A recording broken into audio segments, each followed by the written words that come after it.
بسم الله الرحمن الرحيم، والصلاة والسلام على أشرف المرسلين سيدنا محمد وعلى آله وأصحابه أجمعين. اللهم صل وسلم وبارك عليه. ازيكم عاملين ايه؟ يا رب تكونوا بخير وبصحة وبسعادة دايما ان شاء الله. طبعا انا جبت الجزء التاني من الرفايع اللي انتوا شايفينها دي، كل رفايع العروسة. يعني ممكن برضو تكون ناقصاني حاجات بسيطة، بس دي يا جماعة كل رفايع العروسة اللي انتوا شايفينها قدامكم. وازاي هرتبها قدامكم دلوقتي، وازاي زي ما وريتكم في الفيديو اللي عدى او الجزء الاول من الرفايع، انا ازاي برتبهم. انا هوريكم النهارده ازاي برتبهم في الكراتين. انا الاول كان عندي بوكسات، لميتهم وحطيتهم في البوكسات وقفلت عليهم وحطيتهم زي ما بقول لكم في اي مكان كده. عندك في اي حته حطيهم، وقفلتهم وظبطتهم. وكمان يا جماعه بغطيهم بجلابيه قديمه، ملايه قديمه، اي حاجه قديمه. النهارده الجزء الثاني انا هرتبها معاكم في كراتين، اي كراتين. دي كرتونه يعني قعدتها من تحت كده مثلا خفيفه شويه، جبت حته كرتونه تاني جمدتها من تحت زي ما انتوا شايفين كده. جمدتها من تحت، حطيت فيها يعني في قعدة الكرتونة كرتونة تاني عشان تبقى جامدة، وبصرتها كويس جدا جدا من فوق ومن تحت. وزي ما بوريكم، دي اول حاجة هحط فيها زي ما انتوا شايفين معايا كده مناخل. دي طقم مناخل برضو من ضمن رفايع العروسة. انا جايبه منخل تاني، بس انت لو عايزه تجيبي الطقم، انا حتى والله يا جماعه لقيته مش طقم زي ما قلت لكم في الفيديوهات اللي عدت، وروحوا شوفوها كمان، ان انا لقيته 3 مناخل او 4، هما بيبقى 6. فقلت انا عندي منخل تاني فمش مشكله. ده برضو طبعا الجوانت السيليكون اللي هو الحراري. برضو كنت جايباه معاكم طبعا، والاسعار كل حاجه يا جماعه عايزين تعرفوا اسعارها هتلاقوها باذن الله في الفيديوهات اللي عدت. برضو اهو زي ما بوريكم كده، انا بحطه في الايه انا يا جماعه رص الكرتونه كويس. هتاخد معاكم حاجات كتيره جدا. ده انا ده طبعا اللي هي صفايه الرز برضو اهي، هوريها لكم ازاي هحطها برضو في الكرتونه. دي برضو يا جماعه من ضمن رفايع العروسه، حلوه جدا اهي زي ما انا بوريكم. انا حبيت اعمل لكم الفيديو ده اوريكم ازاي انا برص الحاجه. كانت ناس كتير بتسالني، الحاجات دي فعلا فعلا بتعمل كركبه جامده جدا. انا كان الحاجات دي كلها كنت لماها من الاكياس، يعني كانت اكياس وحطاها، فكانت واخده زحمه فعلا عندي جامده. فانا قلت ارتبها معاكم في الكرتونه. ده طبعا سبنسر الصابون اهو زي ما بوريكم في الكرتونه انا برتبها ازاي.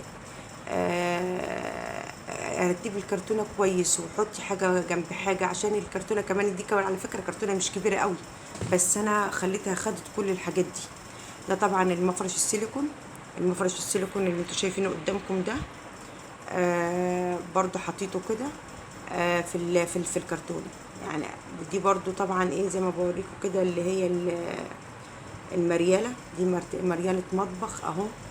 الحاجات يا جماعه اللي هي اللي بتبقى كده حطوها تحت، يعني حطوها تحت يعني، وحطوا عليها. يعني انا بحطها تحت على اساس ان هي مش بتاخد مكان يعني، واحط عليها. انا زي ما بوريك الكرتونه كده، انا بوريكم والله كل حاجه انا بعملها. ده طبعا دي بقى كل الرفايع. وممكن صحيح هيبقى في رفايع تانية يعني ناقصاني، بس مش كتير والله، يعني حاجات بسيطة. كل الحاجات دي يا جماعة زي ما بقول لكم هاتوها واحدة واحدة، لأنها بتاخد مبالغ كبيرة جدا. ده طبعا الاسبونشات. ولسه برضه انا هجيب اللي هي الاسبونشات اللي هي الخشنه شويه دي حاجات دلع كده يعني. فلسه برضه الحاجات الاساسيه طبعا ايه لسه ايه ما جبتهاش يعني. اسبونشات كده للمواعين والحاجات دي، طبعا دي بتبقى الحاجات دي في الاخر. دي برضو اللي هي بتاع الصوصات يا جماعه، اللي هو الكاتشب والمايونيز والحاجات دي اهي حطيتها برضو اهي. انا بوريكم ازاي برتب الكرتونه طبعا ممكن تكون حجمها صغير، بس مع ترتيبها كويس بتاخد حاجات كتير. يعني مع الترتيب الكويس او الترتيب المظبوط كده، يعني حطوا حاجه جنب حاجه كده هتبص تلقى الكرتونه. والله انا جبتها وكانت خفيفه جدا وكانت حلوه قوي. يعني لمت لي هي كرتونه يعني كرتونتين، واحده كبيره مش كبيره قوي.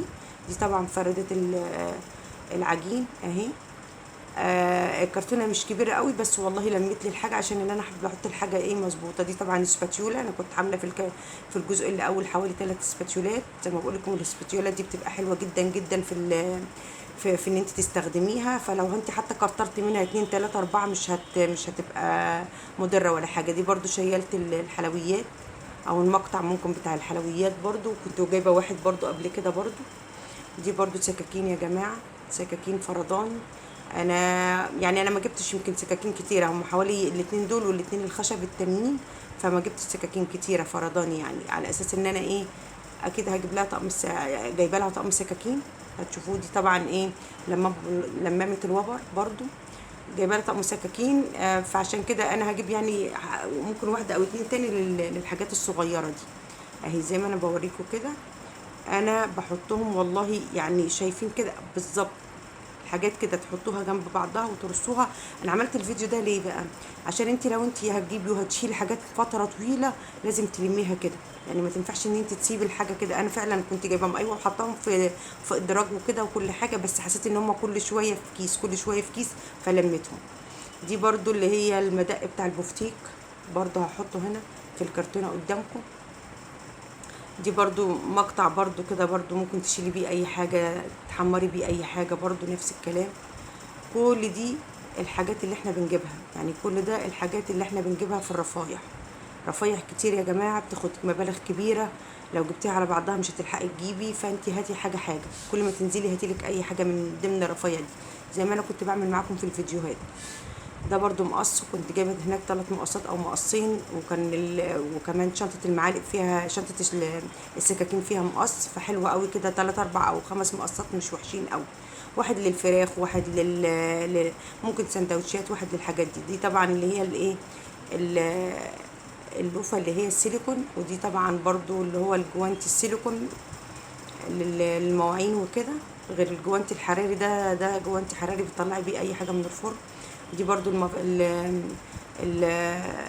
الفرش الصغيره، وطبعا في دي فرش ممكن تنضفي بها اي حاجه. في طبعا الفرش اللي انا وريتها لكم برضو في الجزء اللي عدى اللي هي بتاعه البوتاجاز. زي ما انتم شايفين كده، شوف انا رصه الحاجه واحده واحده، فعشان كده الكرتونه بتاخد معايا ايه كتير قوي. ده برضو طقم المعايير حلو قوي يا جماعه، انا جبته برضو عندي حلو جدا جدا، ومنه معالق ومنه معايير كده برضو كبات يعني، فحلو قوي. زي ما بقول لكم كده الحاجه لما بترصيها وتعمليها بتاخدش عندك مكان يعني كده. ده برضو ده طقم ال ده طقم ايه يا جماعه قولوا معايا معلش، الاقماع. ودي برضو ده اللي هو الجامد قوي بقى، ده انا كنت جايبه واحد فمرضيش ارجعه خلاص سبته، وجبت ده ايه يعني قوي قوي، هو تقيل بصراحه في الايد يعني اهو. حطيته زي ما انتم شايفين كده. انا بعد كده هلاقي اللي هو طقم الاقماع ده مش يعني هياخد مساحه كده، هطلعه وهحط بداله حاجه وهوريكم دلوقتي. دي برضو اللي هي اللوفه السيليكون، دي لوفه سيليكون يا جماعه اهي. انا كنت جايبه 2. والله مش عارفه يعني، انا بقول لكم الحاجات كلها في اكياس، فعشان كده مش عارفه الحاجات يعني، بلاقي حاجات احطها واعمل لكم وارصها لكم، وممكن الاقي برضو رفيع تانية هرصها لكم. دي برضو مقطع الحلويات اللي هي او الشياله السيليكون برضو. شوف انا بحطه كده في جنب الكرتونه على اساس ما ياخدش ايه قوي. شايفين الكرتونه واسعه من هنا، بروح حاطه فيها السيليكون، يعني الحاجات السيليكون، المعالق، الحاجات السكاكين هتاخد معايا مساحه، مش هتاخد معايا مساحه وهتوفر لي مكان في الكرتونه. برضو نفس الكلام. دي طبعا اللي هي ال ازايز اللي هي بتاع التلاجة، اللي كنت برضو جايبه 2 والله التانيين بس مش عارفه هما فين. وكنت جايبه برضو معاكم اللي هما الازاز، بس الازاز دول هعملها لكم مع الاطقم اللي ساعه ما اعمل فيديو بتاع الازاز كله بتاع المطبخ. زي ما انتم شايفين اهو. شايفين يا جماعه كده الكرتونه خلاص، يعني هحط فيها حاجتين كمان تاني وخلاص على كده. هحط بدل طبعا انا جايبه معاكم طبعا اللي هي الايه اللي هي المصافي، مصافي ستانلس ايه يا جماعه، جايبه 3 واللي هي غير المصافي الصغيره. حلوه قوي دي برضو معايا عندي في البيت، بس ايديها كمان اتكسرت، فوالله بستخدمها في كل حاجه، كل حاجه بستخدمها فيها، رز، اي حاجه اي حاجه تتخيليها انا بستخدمها فيها. وجايبه اللي هم الثلاثه ايه اللي هم احجام، واحده كبيره او واحده متوسطه وواحده صغيره. زي ما انتم شايفين كده انا رصيتهم معاكم في الكرتونه. يعني انا بحط الحاجه معاكم في الكرتونه بوريكم على اساس ان انتوا حتى لو جبتوا الحاجه امسكوها، هاتوا كراتين ورصوها فيها، هاتوا بوكسات، هاتوا اي حاجه عندكم تكون فاضيه لموا فيها رفايع الرفايع دي. طبعا دي المساحه بتاع الرخامه اهي. انا رصيتهم بقى زي ما انتم شايفين كده، وهجيب بقى بعد ما ارصهم انا زي ما هوريكم دلوقتي كده، بس ارص الكرتونه التانية دي خلاص على كده خدت ايه كل حاجه. دي هلاقيها كمان مش قافله، هي مش هتقفل قوي، بس انا ايه هوزع الحاجه عليها تاني اهو زي ما انتم شايفين كده. لميت لي كل الرفايع اللي انتوا شايفينها قدامكم دي. هجيب كرتونه تاني، هي مش كبيره برضو، مش كبيره قوي يعني، هجيبها واحط قدامكم فيها الحاجات دي. والله بعد ما لفتهم يا جماعه حسيت ان الدنيا اساسا كان عندي زي ما بقول لكم في اكياس كتيره وكده، فحسيت ان الدنيا الحمد لله يعني ايه ما بقتش مكركبه عندي. ده طبعا المنخل التاني اللي انا بقول لكم اللي هو اللي كنت جايبه، اللي هو طقم المناخل ده. حبيت تجيبي ده، حبيت تجيبي التانيين، حبيت تجيبي الاتنين، انت زي ما انت وراحتك، انت ومقدرتك والله. دي صفايه اللي هي المعالق بتاع او السكاكين بتاعت ايكيا. دي كوبايات يا جماعه ستانلس 3 ببعضيهم. انا كان عندي كنت جايبه حوالي طقم فيه 6، كنت جايبه طقم فيه 6. فانا والله يعني خدت 3 كبار وخليت لها هما الاتنين الصغيرين دول، كان بتوعتي انا وكان عندي. ده طبعا زي ما بقول لكم ايه قوالب المولتن كيك، او لو انت اشكال الرز زي ما انت عايزاها اهي. دي كمان برضو ورقه المناديل خشب. هاتوها يا جماعه الحاجات دي، يعني حاولوا تجيبوها، يعني حاجات يعني تكون يعني نظيفه وقويه وتستحمل وتبقى نظيفه ومعاكي وتعيش مع العروسه يعني، او مع اي ست بيت يعني لو حبت تجيب اهو. دي كرتونه صغنونه خالص، يعني كرتونه ميه معدنيه صغنونه خالص، بس هتلمي لي كل اللي انتوا شايفينه ده قدامكم دلوقتي.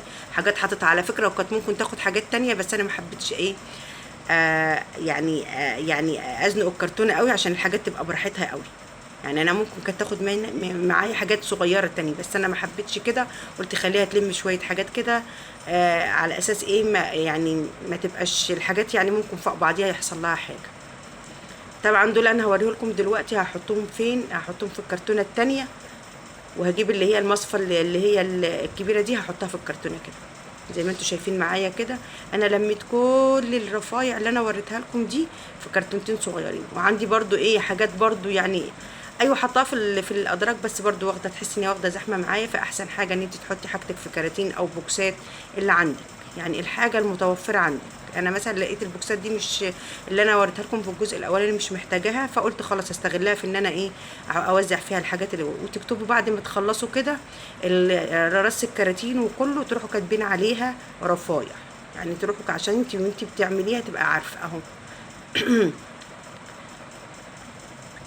كده انا قفلت معاكم، انا كده ظبطت معاكم الكراتين كلها اهي. زي ما بقول لكم كانت ممكن تاخد مني حاجات تانية، بس انا حاليا يعني ما كانش في حاجه قدامي، فقلت مش عايزه اكركب الكرتونه قوي. فاكتفيت بكده فيهم، يعني اكتفيت بكده فيهم. لو انتوا عندكم لو عندكم يعني كراتين كتير، انا بحاول اشتري الكراتين دي من اي حد كده وبحل بلم فيها حاجتي. دي لكل ام بقى هتشيل حاجتها فتره طويله، تشيل حاجتها فتره قصيره. دي كل الحاجات اللي انا وريتها لكم، دي كل رفايع العروسه وازاي لميتها وازاي ايه حافظت عليها وحطيتها في ايه في كراتين. بعد كده انا دلوقتي جيت بعد ما خلصت يا جماعه كده، رحت جايبه ايه اللي هي الاكياس اللي كانت محطوطه كده، لفتها بيها ورحت زي ما انتوا شايفين كده لفتها من كل حته بالكرتونه. وكنت ممكن ادخل فيها كيس، بس الكراتين ايه كان عندي كيس كبيره بس الكراتين ما دخلتش فيها، فانا اكتفيت ان انا ايه الفهم من فوق كده زي ما انتوا شايفين. وتروحي بقى جايبه بعد ده كله، تروحي جايبه مبسطره اللي انا بسطرت بقى الكراتين من فوق وتحت وكله عملتهم والله زي علبه الجاتوه بالظبط وهي ملفوفه. دي كانت يا جماعه كده كل الحاجات اللي انا وريتها لكم النهارده. ما تنسونيش في اللايك والشير والاشتراك في القناه. ما تنسوش تدوسوا على علامه الكل يا جماعه عشان يوصلكم كل جديد انا بقدمه لكم. يا ريت تكون الحاجه اللي انا بقدمها لكم تكون نافعه ان شاء الله. زي ما بوريكم اهو كده بسطرتهم من كل حته والله يا جماعه، وشلتهم وهحطهم بقى تحت السرير وهلف عليهم ان شاء الله ايه ملايه، وهتشوفهم كده بقى ان شاء الله ربنا يكرمها يعني ايه، ويكون ميعادهم قرب يعني باذن الله، وكتبت عليهم رفايع.